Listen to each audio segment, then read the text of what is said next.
In 1967, researchers began lowering a white dinner plate into Lake Tahoe to measure exactly how far down the human eye could still track it. Over the following 4 years, the average depth at which it vanished was 97.4 feet, a transparency rivaled by almost no lake in the world.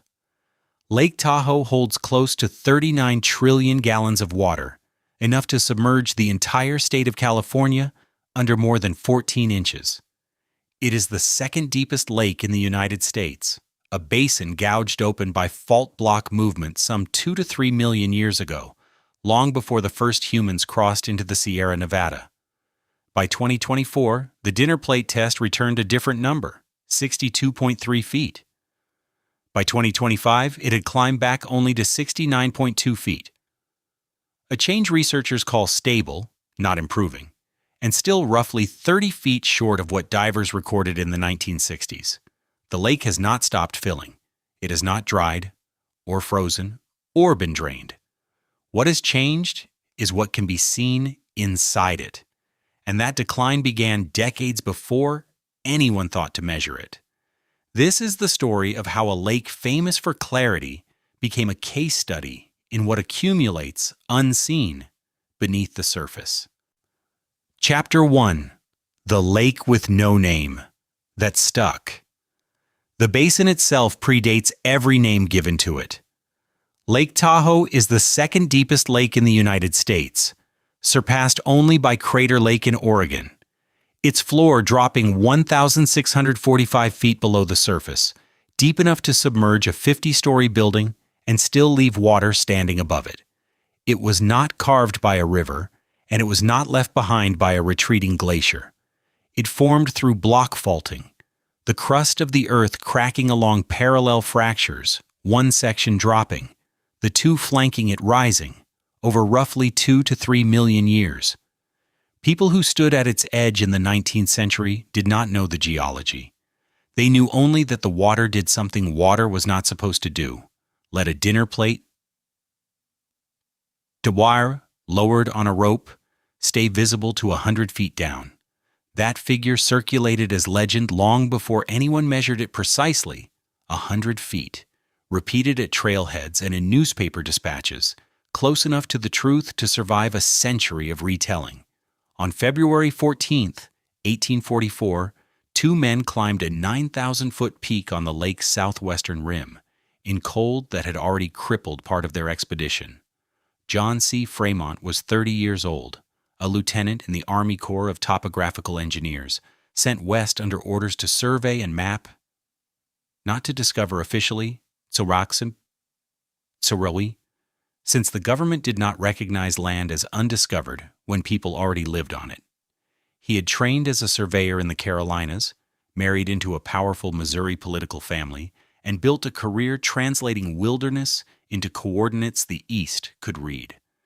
With him was Charles Preuss, a German-born cartographer prone to recording, in his private diary, exactly how much he despised the mountains Fremont insisted on crossing in winter. From the peak, the 2 men looked down roughly 20 miles and saw, for the first time in any written American record, the lake below them. A sheet of water framed by snow, unnamed, uncounted, already 12,000 years into a human history neither of them knew existed. Fremont named it Lake Bonpland, after Aimé Bonpland, a French botanist and mapmaker he likely never met, but whose scientific reputation he admired enough to attach to the water. The name did not survive 2 years. In 1846, the newly organized state of California renamed the lake Bigler, after John Bigler, its 3rd governor, a name that held for roughly 2 decades before it too fell out of use. Bonpland, Bigler. Neither appears on a single modern map. The Washoe had no need to wait for a name to arrive by expedition. Archaeological evidence places their presence around the lake at least 12,000 years back, with continuous, documented occupation for at least 2,300 years before Fremont's ascent. They called it Da-Au-Aga, edge of the lake, and built the year around it. Winter spent at lower elevation, away from a snowpack that could reach 20 feet at the rim, and every spring a return to the shoreline to fish, gather, and hold the water as something closer to sacred than scenic. Its clarity was not to the Washoe a curiosity for a dinner plate to measure. They believed the water itself carried the capacity to heal. 20 miles east of that shoreline, in June of 1859, a crew of prospectors sinking a shaft into a hillside they had nearly given up on were about to strike something none of them had been looking for. Chapter 2: The Mountain That Fed the Mine. The shaft the prospectors struck in June of 1859 did not open onto ordinary ore. It opened onto the Comstock lode, a vein of silver so dense that assayers in San Francisco initially refused to believe the sample numbers, and within a year Virginia City existed where nothing had existed before. Not a town that grew, an actual city that was assembled board by board on a slope 20 miles from the lake Fremont had climbed to see 15 years earlier. A mine shaft needs timber to keep its walls from collapsing under their own weight, and a stamp mill, the machinery that crushed rock into extractable ore, needs cordwood by the tens of thousands of cords, fed continuously into furnaces that never stopped running. Add a boomtown going up around both of them, saloons and boarding houses and assay offices thrown up faster than anyone could plan them, and the demand for lumber has no ceiling. Virginia City needed all three, and it needed them close. It found them 20 miles west, standing in centuries-old stands of sugar pine and fir that had never been cut. Duane L. Bliss was a Massachusetts-born banker who had gone west as a young man and built a second career underwriting the mining claims multiplying across the Comstock. He arrived in Nevada in the early 1860s, when Virginia City was still more canvas than lumber, and fortunes were being staked on assay reports nobody outside the territory could verify. Bliss watched the mines consume timber faster than any single supplier could deliver it, and he did what the bankers who survived the Comstock learned to do. He stopped lending against the boom and started owning the resource the boom could not survive without. By the 1870s, Bliss controlled the largest logging operation on the lake, run out of Glenbrook on Tahoe's Nevada shore. Sawmills, logging camps, a workforce that answered to him alone. Through the 70s and into the 80s, the Glenbrook Company did not simply harvest timber.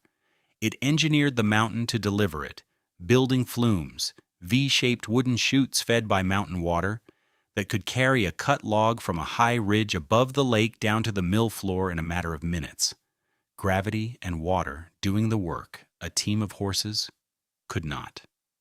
Nevada's Surveyor General, cataloging the operation at its height, recorded 10 major flumes, running a combined 80 miles across the basin, moving 33 million board feet of lumber and 171,000 cords of wood in a single season. Thousands of men worked the camps, the mills, and the flumes, wringing water that the Washoe had called sacred less than 20 years before. Not a mining camp anymore, an actual company town built entirely on wood. By 1890, the operation had clear-cut roughly 80% of the Tahoe Basin's forest. Sugar pine and fir that had stood for centuries were reduced ridge after ridge to gray, barkless stumps.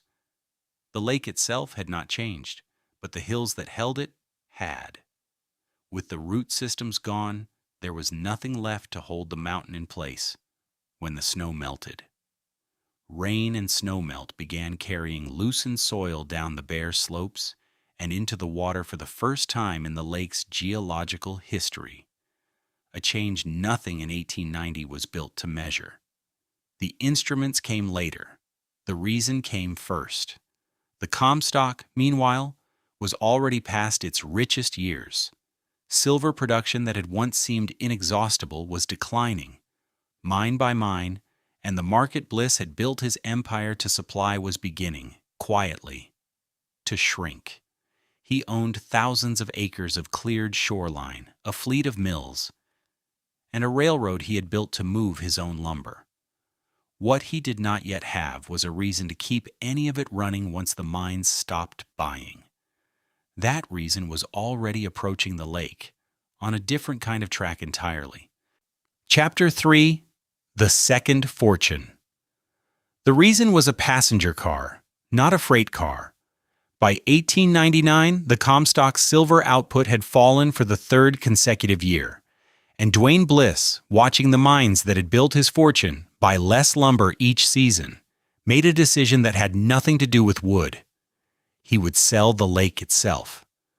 Not the timber standing on its shores, not the cordwood stacked at Glenbrook's mills, but the water, the light on the water, and the mountains behind it. A product that required no cutting, no hauling, no flume. He had by that point the rail bed, the rolling stock, and 30 years of knowing exactly where the tracks needed to go. What he did not have, yet, was a reason to lay 15 more miles of them. Now he did. In 1900, the Lake Tahoe Railway and Transportation Company began carrying passengers from Truckee to Tahoe City, a narrow-gauge line running across ground his own logging crews had cleared a generation earlier. The route followed the Truckee River through a canyon that had once floated his log drives downstream to the mills. Stumps still stood in places along the grade, gray and unmoved, visible from the windows of the cars that now carried tourists in the opposite direction, toward the lake, not away from it. The same engineering mind that had built 10 flumes to move timber out of the basin now built a railroad to move sightseers in. It was not a new company reinventing the mountain. It was the old company, selling a second ticket on the same land. The Tahoe Tavern opened at Tahoe City in June of 1901, built by the Bliss family at the terminus of their new line, and contemporary accounts called it the finest hotel between San Francisco and the Rockies. It had wraparound verandas facing the water, 300 feet of them, where guests took their coffee looking out at a shoreline still recovering from the clear cut. Rooms on the lakeside opened onto private balconies. A rail spur ran directly onto the property so that a passenger could step off a train from San Francisco and into the lobby without touching open road. Bellmen met the cars. Steamers waited at the pier below to carry guests further up the shore, to resorts that did not yet exist when the first shaft was sunk at the Comstock 42 years earlier. The basin's first fortune had been built on cutting the forest down. Its second fortune was built on selling what was left of the view. The two were not separate enterprises run by separate men. They were the same enterprise, the same family, the same rail grade, run in the opposite direction once the first cargo stopped paying. Tourists arriving at the tavern in 1901 did not see a clear-cut wasteland.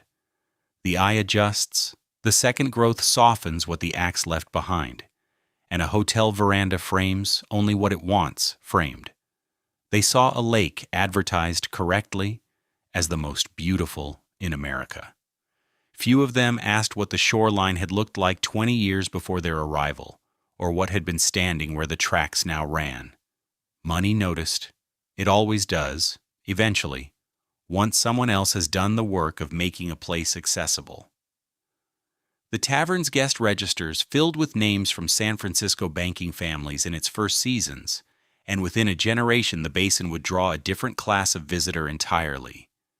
Men who came not for the verandas, but for what could be built beside them, and built without asking permission from anyone still living to remember the stumps. The railroad Bliss laid to sell scenery would, within 3 decades, be carrying something considerably harder to regulate than tourists. Chapter 4: The Line on the Floor. By 1926, the cargo the Lake Tahoe Railway was never built to carry has a name, an address, and a floor plan drawn specifically to exploit a border. The Cal Neva Lodge opens that year on the North Shore, and its architects do something no honest hotel needs to do. They run the California-Nevada state line directly through the building. Cross the lobby in one direction and gambling is a felony. Cross it in the other and it is a Tuesday. Guests do not need to understand the surveying to understand the arithmetic. A roulette wheel on the Nevada side of a painted seam earns what an identical wheel 10 feet away cannot. The lake's second fortune had been built on selling scenery. Its third is being built on selling ambiguity. 9 years later, the man who makes that ambiguity permanent buys his way onto the shoreline for good. George Whitell Jr. is not a hotelier and not a timberman. He is a San Francisco heir to a fortune assembled in banking and real estate. A man whose eccentricities, private menageries, a documented indifference to what people expect of someone with his money, a reputation that will outlive most of what he builds, are already well known by the time he turns his attention to Tahoe. What distinguishes him from other rich men is not the eccentricity, it is the timing. In the weeks before the stock market collapses in October 1929, Whitell liquidates $50 million in stock holdings, an act that reads, in hindsight, less like luck than like a man who trusted his own nerve over the markets. 6 years later, that nerve turns toward the lake. From a Nevada developer named Norman Biltz, Whitell buys 27 miles of Lake Tahoe shoreline and nearly 40,000 acres surrounding it. The price is $2,300,000. It is a bargain, and the reason is not generosity. It is a bargain because the land is still wrecked. 45 years after the Comstock's logging crews stripped the eastern slopes bare to feed the mines of Virginia City, the forest has not come back. What Whitell buys in 1935 is not scenery, it is scar tissue. 27 miles of it, priced the way scarred land is always priced, cheap, because no one else wants it yet. He does almost nothing with it. Whitell has no interest in hotels, no interest in subdivisions, no interest in the tourist economy Bliss spent 3 decades building along the opposite shore. He wants privacy, animals, and distance from other people's plans for his property, and the surest way to keep all three is to leave the land alone. The consequence is one he never intends, and would probably resent being credited for. A man who bought ruined ground and refused to fix it becomes, by doing nothing, the reason the last large stretch of undeveloped shoreline on Lake Tahoe survives the century. What he does build between 1936 and 1939, he builds for himself. The Thunderbird Lodge rises on the east shore under architect Frederick de Longchamp. Stone walls set into the slope as though the mountain had grown them, a boathouse below to hide his yacht from the waterside, tunnels cut beneath the property, connecting the main house to the outbuildings, so that a man who valued privacy, above almost everything, could move across his own land without being seen crossing it. It is not a hotel, it is not a casino. It is a fortress built by a man rich enough to need one. Cal Neva's painted line and Whittell's stone tunnels are, in 1939, still the largest gestures of new money the basin has seen. Within 20 years, both will look modest. Chapter 5: The Strip and the Fall. By 1955, Bill Harrah has been running slot routes and small clubs across Nevada for 2 decades, learning what the state's older operators never bothered to learn: that a casino can be run clean, audited, polished, and still print money. That year, he buys George's Gateway Club at the lake's south shore for $500,000 and reopens it as Harrah's. Not a saloon with dice tables in the back, an actual gaming corporation, carpeted and lit like a department store. Across the street, Harvey Gross's Wagon Wheel is doing the same arithmetic. Within a handful of years, it becomes Harvey's, and the two properties, facing each other across a state line drawn through a 2-lane road, turn a stretch of asphalt with no name into State Line, Nevada. The competition escalates the way competition escalates. In 1959, Harrah's opens the South Shore Room at a cost of $3,500,000. Not a casino floor with a lounge bolted on. A proper showroom, built to book the acts that fill rooms in Las Vegas and New York. State Line stops being 2 casinos that happen to face each other and becomes what the postcards will call it for the next 40 years, a strip. Skiers, gamblers, honeymooners, conventioneers. The lake's south shore now has a marquee. 90 miles north and one winter earlier, the marquee is the Olympics. Alex Cushing, in 1955, is Squaw Valley's only resident, a lawyer with a lease, a chairlift idea, and nothing built. He pitches the International Olympic Committee a ski resort that does not yet exist, and the IOC, in a decision Cushing himself later calls a fluke of scheduling more than persuasion, awards him the Games.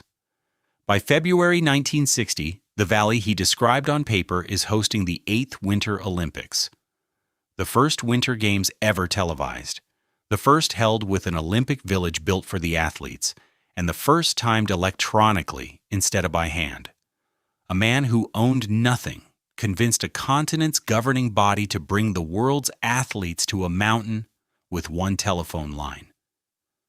The same winter, Cal Neva's ownership changes hands again.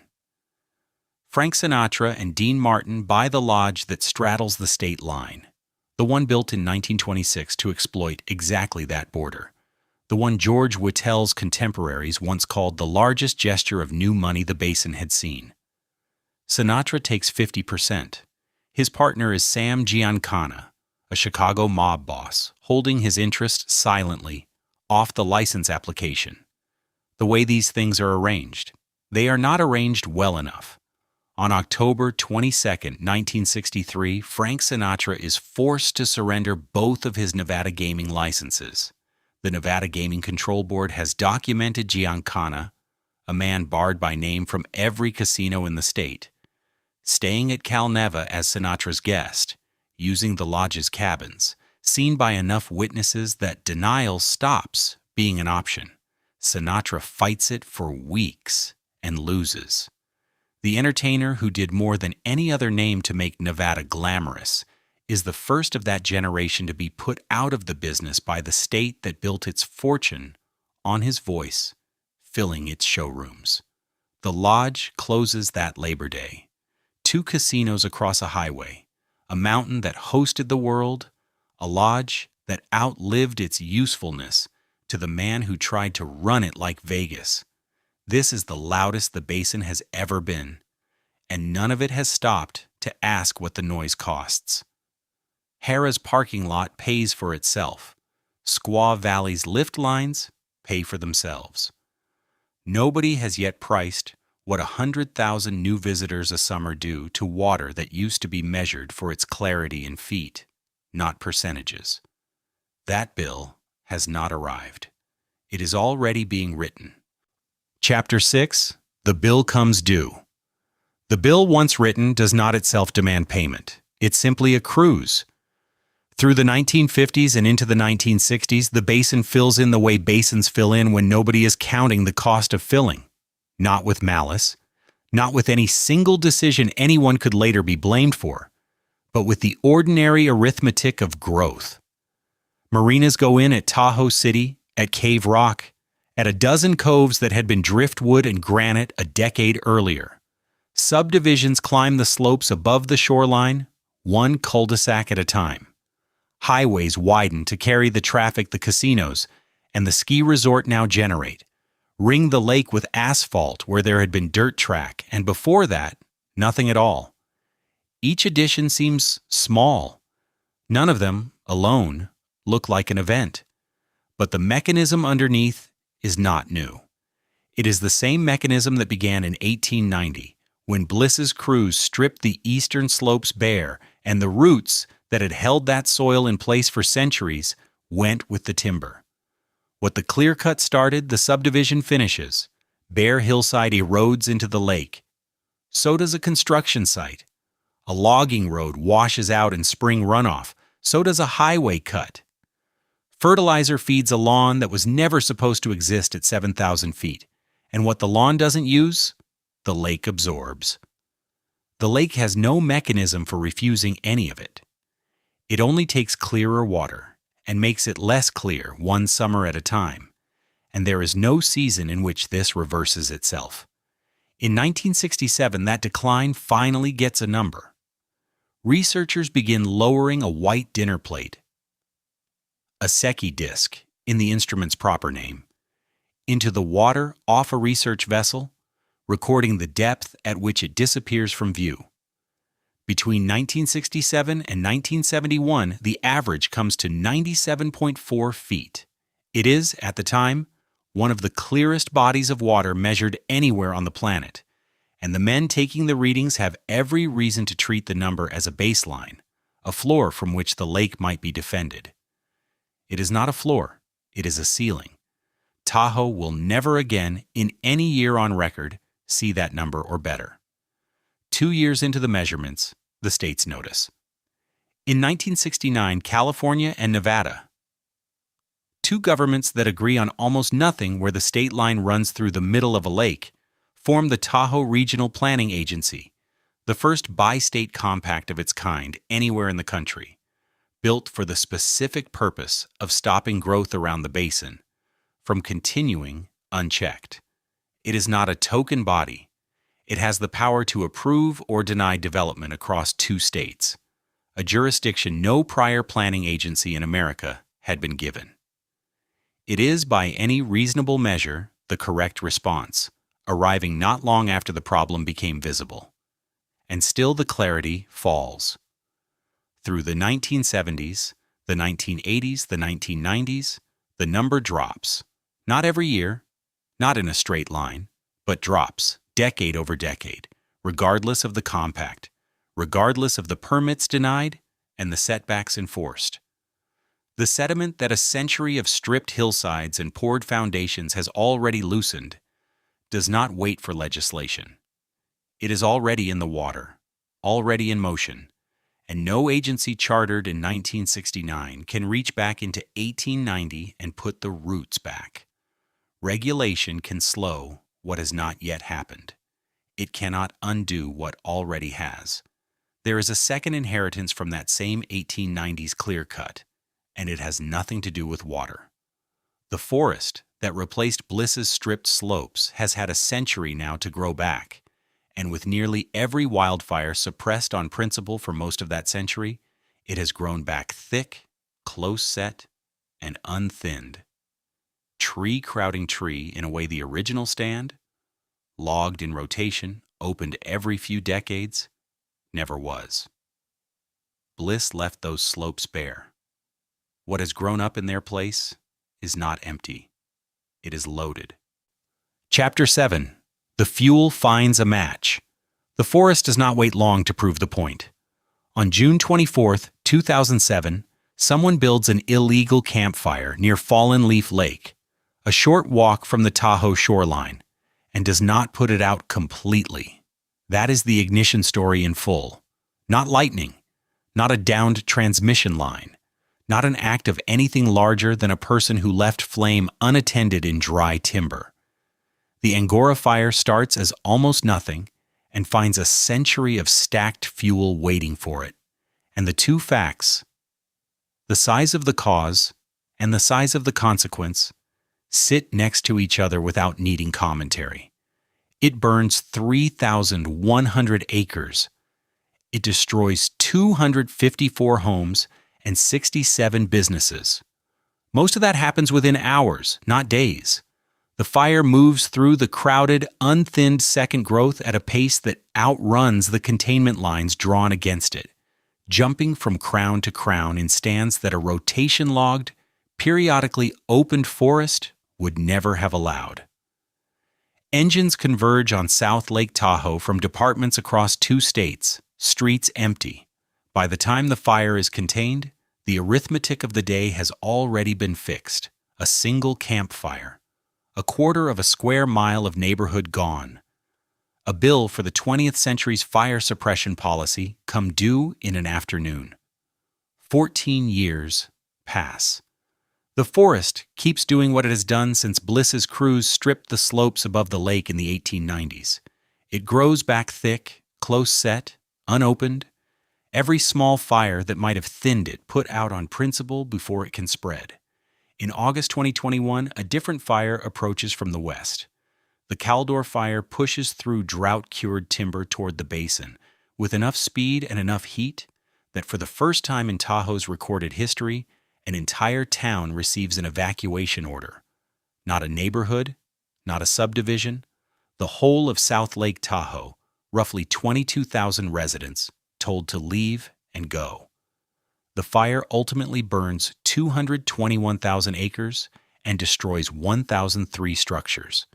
It is stopped just short of the basin, and that phrase deserves precision rather than relief.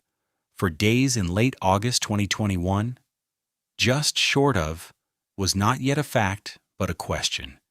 And it was the only question that mattered to the tens of thousands of people already gone, watching from wherever they had scattered to. The fire did not reach the lake. It came close enough that the distance between reaching it and not became, briefly, the entire story of the basin. 2 fires, 14 years apart, one lit by carelessness, one driven by wind, and a drought that had been building for years. Both drew against the same account. The dense fire-suppressed forest that grew up in place of the slopes, bliss clear-cut more than a century before either match was struck or spark was carried. Suppression policy kept that account open through 100 years of small fires extinguished on site. The forest kept making deposits ring by ring, understory by understory. Angora and Caldor were withdrawals. The first one modest as these things go, the second one nearly total. South Lake Tahoe reopens after Caldor. The evacuation order lifts, the residents return to houses that in most cases are still standing, and the town goes back to being a town, which is a different thing, it turns out, than being a destination. The visitors who come through the basin each summer weekend have never had to decide, in an afternoon, what to load into a car and what to leave behind. The people who live there year-round have now done it twice. What that does to a place, over time, is not a question the fires answer. It is a question the real estate listings do. Chapter 8. What the water no longer shows. The listings answer in numbers. In 2012, the median home in the basin sells for $345,000. By 2021, it sells for $950,000. Not a market correcting upward, an actual displacement, and one that requires no fire to accomplish, only a decade. The math beneath the number is simple enough to state once. More than 7,000 housing units in the basin now sit as vacation homes, occupied for a handful of weeks a year, sometimes fewer, dark the rest of the time.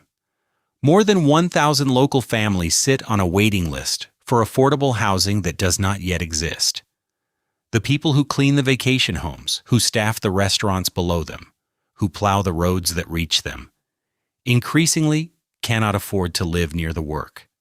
In 2018, the voters of South Lake Tahoe attempt a correction, Measure T passes, banning short-term rentals in residential neighborhoods, an effort to return houses to households rather than calendars.